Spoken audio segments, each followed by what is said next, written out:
टिहरी पहुंचे आम आदमी पार्टी से मुख्यमंत्री पद के दावेदार कर्नल अजय कोठियाल का चंबा में कार्यकर्ताओं ने फूल मालाओं के साथ स्वागत किया।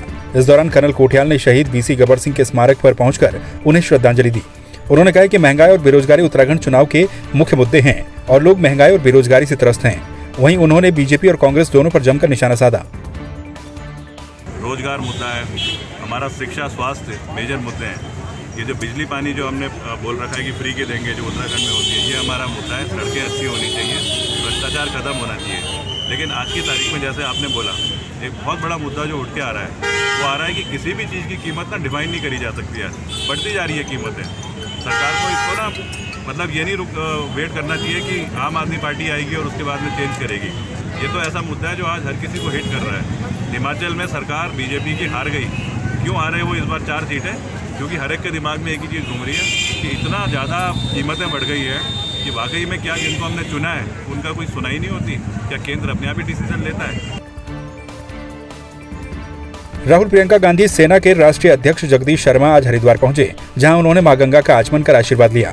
उन्होंने बताया कि आगामी विधानसभा चुनाव को लेकर कांग्रेस पार्टी को मजबूत करने के लिए 20 और 21 नवंबर को हरिद्वार में कार्यक्रम का आयोजन किया जा रहा है। उन्होंने कहा कि राहुल गांधी और प्रियंका गांधी के नेतृत्व में उत्तराखंड में इस बार कांग्रेस की सरकार बनने जा रही है। हमारा मेन मकसद है कि हम अपनी माँ गंगा का आशीर्वाद लेने आए हैं। इन्होंने हमें बुलाया नहीं, हम खुद चल कर आए हैं। और जब तक हम हैं, हमारे शरीर में प्राण हैं, हम माँ गंगा को हमेशा साफ सुथरा रखेंगे। 20 और 21 तारीख को हमारा राहुल प्रियंका गांधी सेना का राष्ट्रीय कार्यकारिणी की मीटिंग है। पूरे देश से हमारे नेता आ रहे हैं, कार्यकर्ता आ रहे हैं। और जो 5 चुनाव हैं, 5 स्टेटों में राज्य में चुनाव हैं, उनके बारे में हम तय करेंगे कि कांग्रेस को कैसा मजबूत करा जाए। विचार रखेंगे, सबके सुझाव लेंगे कि ईवीएम की लड़ाई लड़नी है, कांग्रेस को मजबूत बनाना है, अपने बच्चों को कैसे आत्मनिर्भर करा जाए, पाला जाए, रोजगार दिया जाए, महंगाई कैसे ख़त्म करें। हम हर मुद्दों पर चर्चा करेंगे। आगामी 20 नवंबर को पिथौरागढ़ जिले के मोनाकोट ब्लॉक में शहीद सम्मान यात्रा का आयोजन किया जा रहा है, जिसमें देश के रक्षा मंत्री राजनाथ सिंह के साथ ही रक्षा राज्य मंत्री अजय भट्ट और मुख्यमंत्री पुष्कर सिंह धामी शामिल होंगे। इस यात्रा में मोनाकोट और विंड ब्लॉक के शहीद जवानों के परिवारों को सम्मानित किया जाएगा। पिथौरागढ़ जिला प्रशासन इस शहीद सम्मान यात्रा को सफल बनाने की तैयारियों में जुट चुका है। रक्षा मंत्री जी, माननीय रक्षा राज्य मंत्री जी, सांसद महोदय, माननीय मुख्यमंत्री जी, माननीय पेयजल मंत्री एवं गणेश जोशी सर पधार रहे हैं। तो इस पूरे प्रोग्राम की हम लोगों की जो प्रिपरेशन है, जो निर्देश मिले, उसके क्रम में हमारी तैयारी हो रही है। और बिन और मोनाकोट के जो शहीद हैं उनके परिवारों को वहाँ पे प्रशस्ति पत्र और सम्मान का जो पूरा प्रोग्राम है उसकी प्लानिंग हमारी हो रही है, अकॉर्डिंगली तैयारी हो रही है। कुश्ती प्रतियोगिता 2021 में विजयी पुलिस कर्मियों को पिथौरागढ़ के पुलिस अधीक्षक लोकेश्वर सिंह ने सम्मानित किया। 13 से 15 नवंबर तक उधम सिंह नगर में आयोजित अंतर जनपदीय प्रतियोगिता में पिथौरागढ़ पुलिस से टीम मैनेजर उप निरीक्षक मोहन बोहरा के नेतृत्व में उत्तराखंड पुलिस के कर्मचारी प्रतियोगिता में शामिल हुए, जिसमें विजेता रहे पुलिस कर्मियों को पुलिस अधीक्षक के द्वारा सम्मानित किया गया। बाजपुर विधानसभा क्षेत्र में बीजेपी से कांग्रेस में गए पूर्व कैबिनेट मंत्री यशपाल आर्य का विरोध बढ़ता ही जा रहा है, जहां किसान और कुछ कांग्रेस कार्यकर्ता ही कैबिनेट मंत्री का विरोध कर रहे हैं और कैबिनेट मंत्री को बाजपुर सीट से चुनाव लड़ने पर काले झंडों से विरोध करने की बात कर रहे हैं। पूर्व विधानसभा प्रत्याशी सुनीता टमटा के समर्थन में कांग्रेस कार्यकर्ताओं और किसानों ने लोहिया पुल के पास बैठक आयोजित की, जहाँ उन्होंने यशपाल आर्य को कांग्रेस से टिकट मिलने का विरोध किया। अगर यशपाल आर्य जी यहाँ से चुनाव कांग्रेस पार्टी से लड़ते हैं, डटकर विरोध होगा, चाहे हमें नोटों दबाना पड़े। बिल्कुल यशपाल आर्य को वोट यहाँ से नहीं दिया जाएगा। अगर वो किसानों के साथ खड़े थे 11 महीने पहले, क्यों नहीं खड़े हुए? आज उनको क्यों दिखा कि मैं हार रहा हूँ यहाँ से? आज सुनीता जी का हक क्यों छीन रहे? वो कहते हैं मैं विकास पुरुष हूँ। 3 साल पहले हमारे यहाँ से उन्होंने बड़ी बड़ी घोषणा करी, कोई घोषणा उनकी सिरे नहीं लगी। 5 साल से एक सड़क, 10 साल उनका कार्यकाल रहा। मडैयों चौराहे से लेकर महुआ खेड़ा तक एक सड़क है जो आज तक वो 10 साल में नहीं बना पाए।